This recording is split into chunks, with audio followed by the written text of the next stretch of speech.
my YouTube channel. Hey, I came back for the second one. Are you not feeling me? Ignore my nonsense. Welcome back to my YouTube channel, That Backyard Girl, and I'm very excited that you came to watch my second official video, and I hope you've seen my video from last week. It was pretty much just a reintroduction and an overview of what to expect this year, and hopefully we do better. This week I am going to be talking to you about the wonderful movie called Ijakumo. I hope I'm pronouncing it well. Ijakumo, the born again stripper. It's going to be my personal opinion about Ijakumo and really what I think about it. I'm no professional. I'm just speaking from a customer perspective or a Nollywood enthusiast, someone who likes Nollywood and hopes that Nollywood grows at some point in the nearest future. But yeah, so I have like a bunch. What? See. Don't know if you can see this. It's not even showing. Anyways, I have like a bunch of things written while watching the movie in cinema, which was like around 4 hours from when I shot this video. As I am shooting this video, for 5 hours. I took a lot of notes. I took notes. I had to take notes. So you see me reading from here, it's just things that I wrote down or typed out so that I don't forget anything from the movie. Ijakumo, the born-again stripper, tells the story of Asabi, a daughter of a powerful spiritualist who is hell-bent on destroying the life of her ex-lover, a now renowned Lagos big pastor, Jide, who cheated her and left her to die. Pastor Jide, who also is not a true man of God, but belongs to some sort of cabals that commits all sorts of atrocities. In her quest to destroy Pastor Jide, she sought for the help of Sharon, a stripper and a church choir member, who Jide now begins to lust after to destroy him. Spoiler alert. Well, this is not a spoiler alert. I just want to tell you people that when you hear Ijakumo, the born-again stripper, in your head you think, oh, the stripper is the protagonist. The stripper is the one this story is going to revolve around. Stripping, or whoever it is that was a stripper was going to be the one that they're going to talk about into. It's a lie. The title is very misleading. And for someone like me who is not even Yoruba, you would hear Ijakumo, then you not hear the, what's it called, the born again stripper. Sometimes when you try to check the movie times, you only see born again stripper. Sometimes you see Ijakumo. So in my head, I'm thinking, oh, maybe Ijakumo means born again stripper. My friends, I am here to tell you that it doesn't mean that though. I went to go and check, and I saw where it said, did you say fox? Was it a fox? I think he said the meaning of it means a fox or something. And immediately the movie started, I'm trying not to give too much spoilers, but I'm just going to share my opinion. So yeah, first and foremost, the title is not about the movie. The movie is not about the title. It is just, I feel like if they had left it at maybe Ijakumo, it would have been perfect. Nobody will be confused. We'll all do our things for it. Anyways, it was Ijakumo was directed by Adebayo Tijani. He was the one who directed King of Thieves. I haven't seen it, but I heard that it was a good movie according to the Nollywood standard. And I think he directs a bunch of, because while I was researching about him, he directs a bunch of Yoruba movies, so I think he's in like the Yoruba Nollywood scene. And it was written by Kehinde Joseph. He was the one who wrote Blink Ligosians. I've seen that one. No for me. And Dear Afi, Merry Men 2. Do you get where I'm going to with this? And obviously it was produced by Film One and our very amazing Toyin Abraham. I think she's a very amazing woman. She's quite hardworking. She's very hardworking, not quite. She's very hardworking. The movie Ijakumo had a bunch of really good actors, or well, sort of veteran Nollywood actors, and some new school actors, some Ikoyi Nollywood, some Yoruba Nollywood, some Asaba Nollywood. People around me already know how I classify Nollywood. That's a conversation for another day. And it had Toyin Abraham as Asabi. She was the one who was jilted by her lover. Had Kunle Remi as Pastor Jide. Kunle Remi was obviously the jilter. He was a jilter. And it also had Olumide Oworu. Olumide Oworu acted as the younger Jide. And it had Debbie Shokoya. She was younger Asabi. Also had Esodike. I was really glad to see Esodike on the big screen. Think that it is time for us to see more of him. He didn't really say much in the movie. Honestly, Esodike's character well, we're just looking at the apps. But yes, Esodike's character was a very quiet character. Was like Ramsey Noah in Blood Sisters. Was just there for dear sake.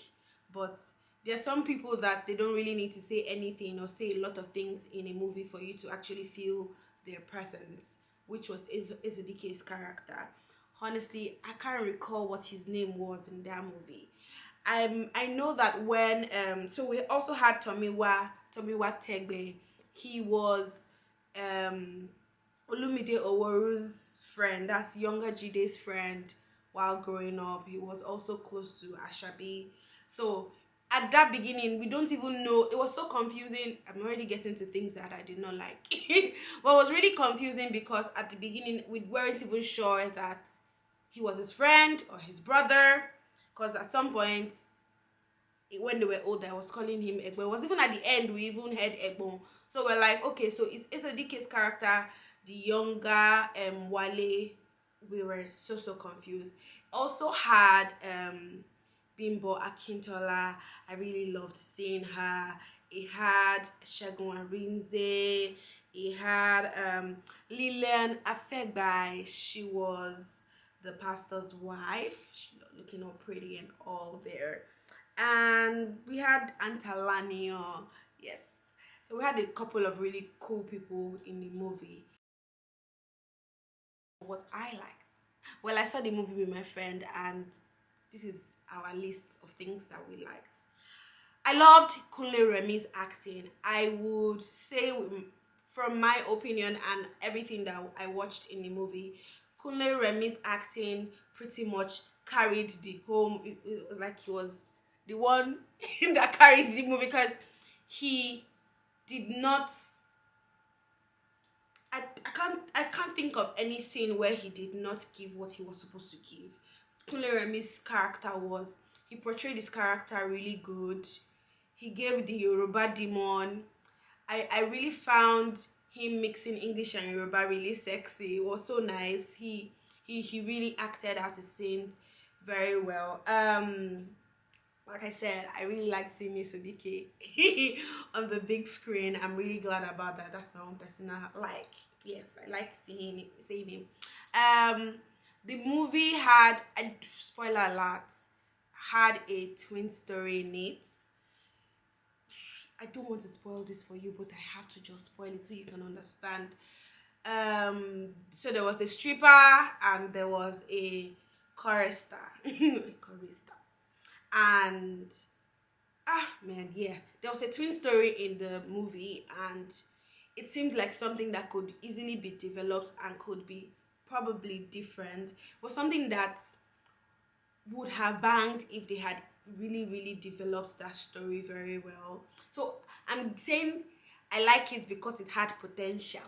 That is what I am saying. That it had potential. That was why I liked it.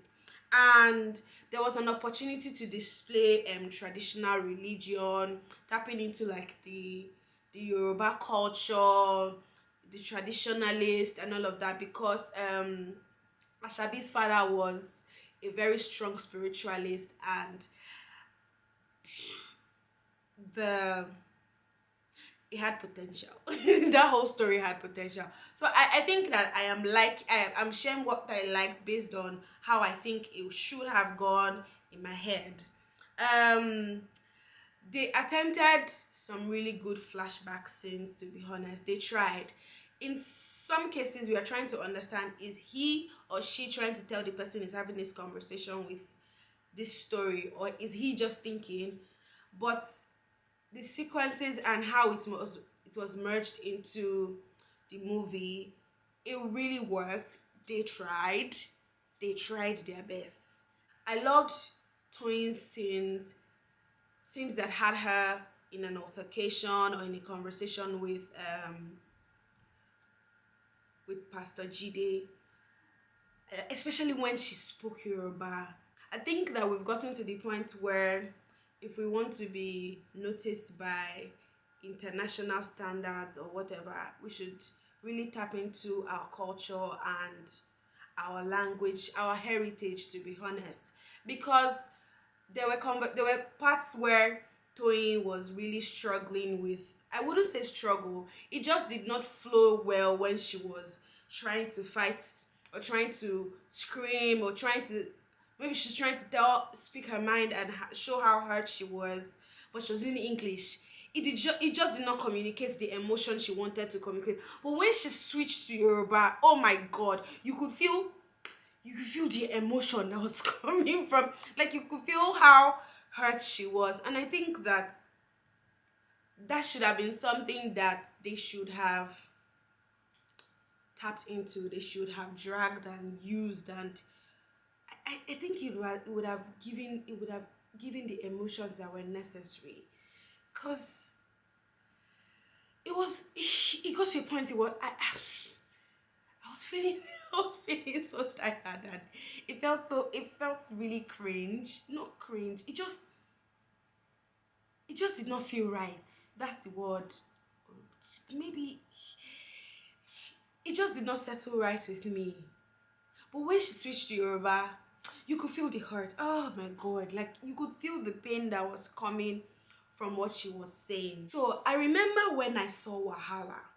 It was the movie that had Richard Major. It was pretty much, it felt like a spin-off of Chief Daddy, to be honest. From the trailer, I honestly thought it was going to be better, but that's a story for another time. And they had like music scenes or singing scenes, and RMD was supposed to be a musician, but you wouldn't see him singing.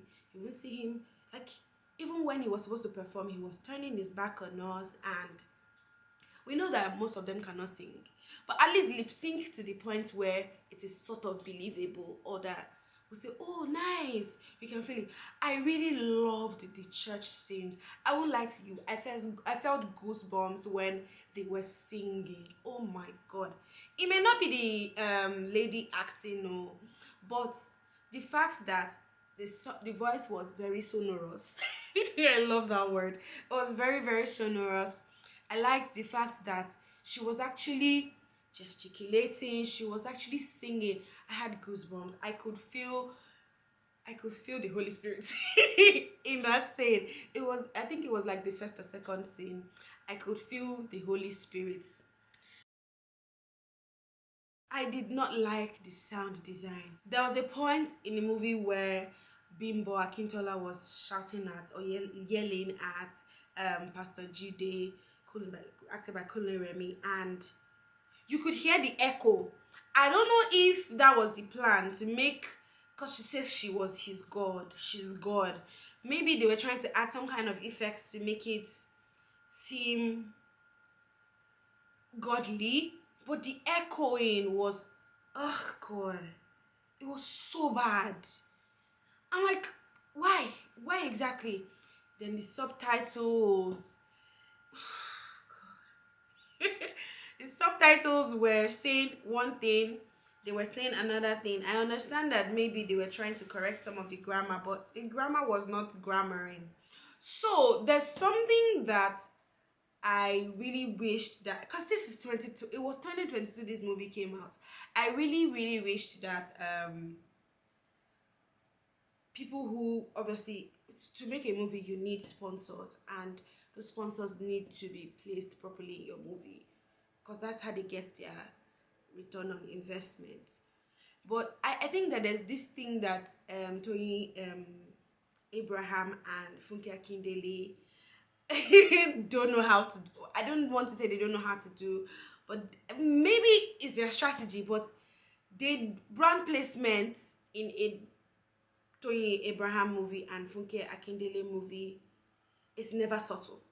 It is never subtle. It feels like an ad in a movie. So in Ijakumo, there were times at the beginning I think I saw where normally he's a rich pastor, he's supposed to be using an iPhone or something, but you could see that I think he had a Camon 19. So is I guess that they were sponsored by Techno.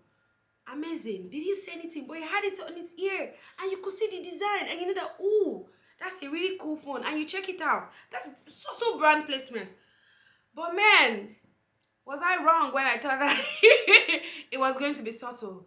On three, I think I counted like 3 or 4 occasions where they literally spelled out the name. So Toyin wanted to, there was a scene where Toyin wanted to pay the stripper money. She was like, oh, I don't have cash now, because she was paying her in foreign currency, but I'm going to pay you in Bitcoin. I just knew something was coming. Next day, name drop. You use this, that. I said, okay, they've dropped the name. To the point where she even mentioned the website, www.so.com. I'm like, oh, Biko, no, what is this? We did not finish. She was like, oh, I've also booked a flight for you with Wakana. Come on, girl. We could have just placed some kind of swag bag or something, or maybe when she's giving her a ticket or her pamphlet, we'll see Wakana. We have gotten to the point where brand placement has to be subtle. It has to be sexy. We can't just be placing brands and just be running. Oh my god. I think there was even another one where they even sold that boy inside the movie itself. They sold that boy inside they sold that boy inside that movie. Anyways, yeah, I told you Toyin Abraham's speaking English.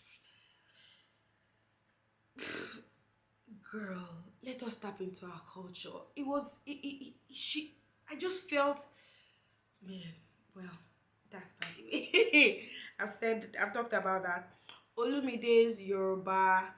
I know, I feel like Olumide is like my mama say I be Yoruba kind of person. So you could hear that his Yoruba was not all peng. In fact, SODK's Yoruba was way better than Olumide's own. You could hear that he was struggling. Something I really like about Americans or like European movies is the fact that they pay a language tutor. I don't know if you all have seen CW's All American. If you've seen All American, you see Spencer. Spencer is he has the lead role in All American. It was, I think after 3 seasons, I think I was watching a YouTube video, I realized that Spencer was a British man. This guy was giving us serious hood in American English in All American. I think that we should start investing in things like this. Even the stripper, she was supposed to be Ugandan. I don't know what Ugandan sound like. It was giving a mix of Uganda and Calabar language. The girl tried. She's Yoruba, but she really tried. I will give it to her.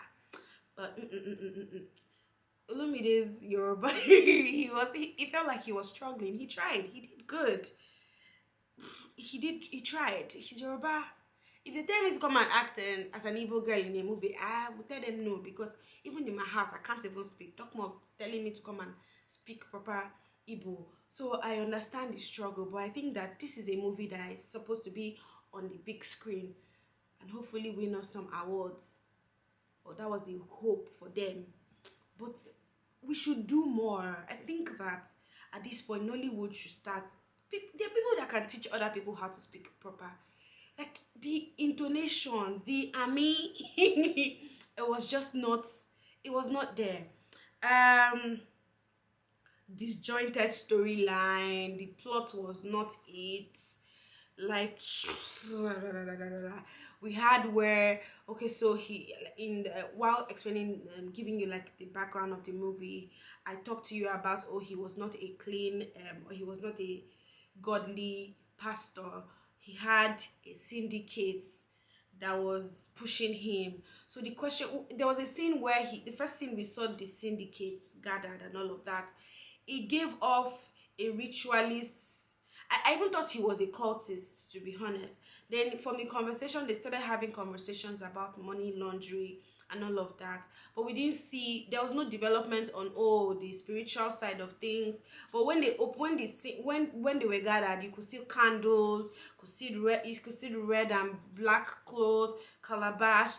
And I'm like, what exactly does this syndicate do? What do they do? Are they ritualists, or are they just business people that are very sketchy? What exactly do they do? How do they, because he had to come and give them reports on how he's spending money in the church. So what exactly is their role in that church? They made us assume a lot. So I'm assuming that, oh, they were funding, but they were also looking for ways to wash their money. So why exactly did they now make the environment look like, oh, it was a bunch of ritualists gathering, or yeah, a bunch of ritualists gathering?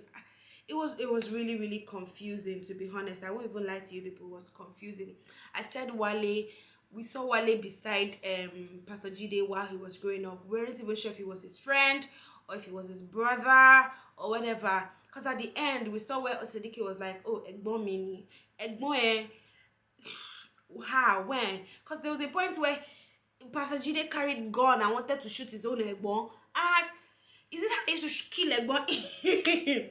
Then also in the movie, because I know Toyin had a very powerful father that gave her her strength. But the question now is, what is Toyin's source of wealth? Because in this movie, she was really rich, very tech savvy. She even had a hacker. Anto was there. Oh yeah, Anto was in the movie. Anto was there hacking for her. So what exactly was her source of wealth? There were so many questions. Sound design, like I said, there was an echo, and I'm like, no, this is not it. I'm sure you guys had, well, they had funding. People sponsored this movie. The little we could do is, even if you don't give us a good story, at least give us good sound, so that when we are hearing this thing, we'll be like, okay, they tried. At least my ear is hearing these mistakes they're making clearly. Ooh, makeup, prosthetics. Jesus Christ of Nazareth. Initially, the first prosthetic I saw was Toyin's husband was in the movie. There was a scene where we saw, so his face was really, really bad, even had like bad tooth and everything. I was like, oh, this looks okay. Then there was now a scene where, when everything happened, when everything went down and they were beating the chorister, then you now see the big eye. I'm like, I beg, Shina. It was a whole mess. It was a freaking mess. I'm like, we might as well just not have shown her face if we're going to show this.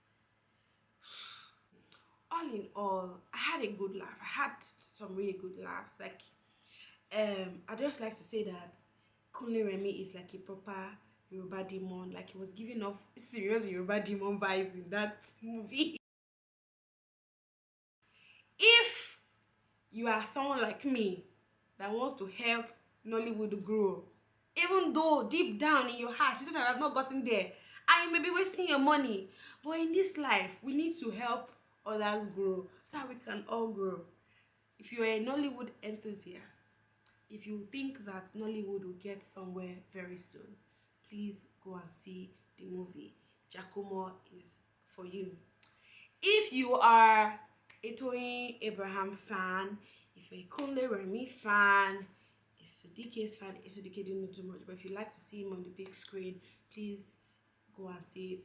If you are not judgmental, if you don't pick up the littlest or the tiniest mistakes, if you're just someone that wants to just have a good time, just watch a lot of, oh, by the way, the movie is very racy. Well, so if you are above 18 and you'd like to see some racist scenes, because there was a lot of twerking and some really 18 plus scenes in there. Yeah, so if you are below 18, please don't go and see this thing. Don't corrupt your mind before it is well developed. If you are none of this, I know that you're going to be hissing and then be angry in the cinema. Please just sit down in your house and wait for it to come to Netflix or Prime. So yeah, that is my opinion, my personal opinion, my personal review. My personal review of Ijakumo, the born again stripper. Please, if you've seen it and you have something else that I missed, please tell us in the comment section.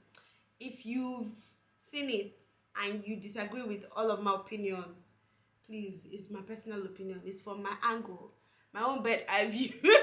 Thank you guys for getting to this point. I really appreciate you, and yeah, don't forget to subscribe. Don't forget to like, share, comment, do whatever it is. Tell a friend to tell a friend to tell a friend to come and subscribe. Let us go together. I think that's going to be a sign out. Let's go together. Thank you guys. They have it good.